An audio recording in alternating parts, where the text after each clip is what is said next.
విశాఖ పరవాడ ఫార్మాసిటీలో అగ్ని ప్రమాదం జరిగింది. దక్షిణ ఎనర్జీ కంపెనీలో మంటలు చెలరేగాయి. 2 కార్మికులు మృతి చెందినట్టుగా తెలుస్తా ఉంది.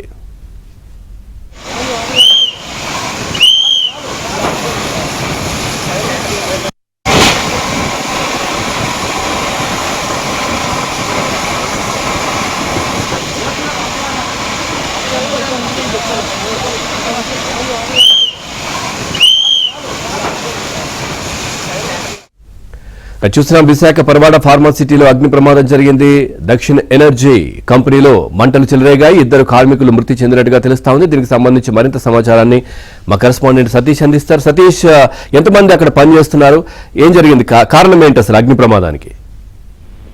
పవన్, అనకాపల్లి జిల్లా పరవాడ జవహర్లాల్ నెహ్రూ ఫార్మాసిటీలో ఈ రోజు తెల్లవారుజామున ప్రమాదం సంభవించింది. దక్షిణ్ ఎనర్జీ అనే పరిశ్రమలో ఈ అగ్ని ప్రమాదం సంభవించినట్లు అధికారులు ధృవీకరించారు. అయితే ప్రమాదం జరిగే సమయానికి అక్కడ 8 మంది వరకు ఉన్నట్లు మనకు సమాచారం తెలుస్తుంది. అయితే ఇప్పటికే 2 మృతి చెందినట్లుగా ధృవీకరించారు. అందులో వెంకటేష్, అదేవిధంగా త్రినాథ్ అని చెప్తున్నారు. వెంకటేష్ అచ్యుతాపురం, అదేవిధంగా త్రినాథ్ గోవాడ ప్రాంతానికంటే సమీప ప్రాంతాలకు చెందిన వారే మృతి చెందినట్లుగా ధృవీకరించారు. అయితే మరో 2 చనిపోయి ఉండవచ్చని అనుమానం వ్యక్తం చేస్తారు. అయితే ప్రమాదం సంభవించే సమయానికి నైట్ షిఫ్ట్ లో ఉన్న వాళ్ళే ప్రమాదానికి గురైనట్టు తెలుస్తుంది.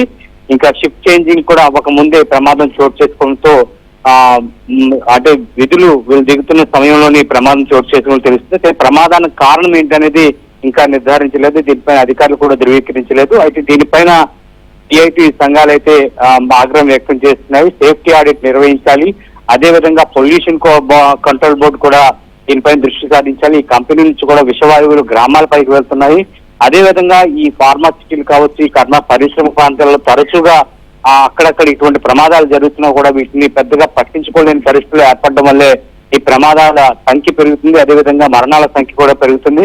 ఇటువంటి ప్రమాదాలు అరికట్టే బాధ్యతను మన రాష్ట్ర ప్రభుత్వం తీసుకోవాలి. అదేవిధంగా జిల్లా యంత్రం కూడా దీనిపై దృష్టి సారించాలని కూడా కార్యక్రమంగా డిమాండ్ చేయాలి. అదేవిధంగా మృతుల కుటుంబాలు కూడా ప్రభుత్వం ఆదుకోవాలని, కోట్ల రూపాయలు కూడా నష్టపరిహారం చెల్లించాలంటూ కూడా డిమాండ్ చేస్తారు. దీనిపైన సేఫ్టీ ఆడిట్ నిర్వహించాలి. అదేవిధంగా ఇన్స్పెక్టర్ ఫ్యాక్టరీస్ కూడా దీనిపై దృష్టి సారించాలంటూ కూడా వాళ్ళు ఆగ్రహం వ్యక్తం చేస్తారు. ఇటువంటి ప్రమాదాలు ఘటనలు జరుగుతున్నప్పుడు కేవలం 3 మ్యాన్ కమిటీ, అదేవిధంగా కమిటీలు వేసి చేతులు దులుపుకుంటున్నాయి తప్ప దీనిపైన సమగ్ర దర్యాప్తు చేయడం లేదు, శాశ్వత పరిష్కారాన్ని కూడా చూపించడం లేదంటూ కూడా ఆ కార్మిక సంఘాలు అయితే డిమాండ్ చేస్తాయి. కాబట్టి ఈ ప్రమాదానికి సంబంధించి ఇప్పటి వరకు అయితే మాత్రం స్పష్టమైన మనకి రీజన్ తెలియలేదు. దీనిపైన మరి కాసేపట్లో తెలిసే అవకాశం కనిపిస్తుంది. ఇప్పటికైతే మాత్రం 2 మృతి చెందినట్టు, 3 గాయపడినట్లుగా తెలుస్తుంది. అదేవిధంగా మరొక 2 కూడా చనిపోయి ఉండవచ్చని అనుమానం వ్యక్తం చేస్తున్నారు. Pavan, right, okay Satish.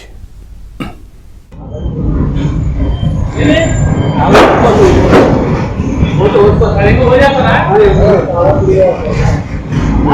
है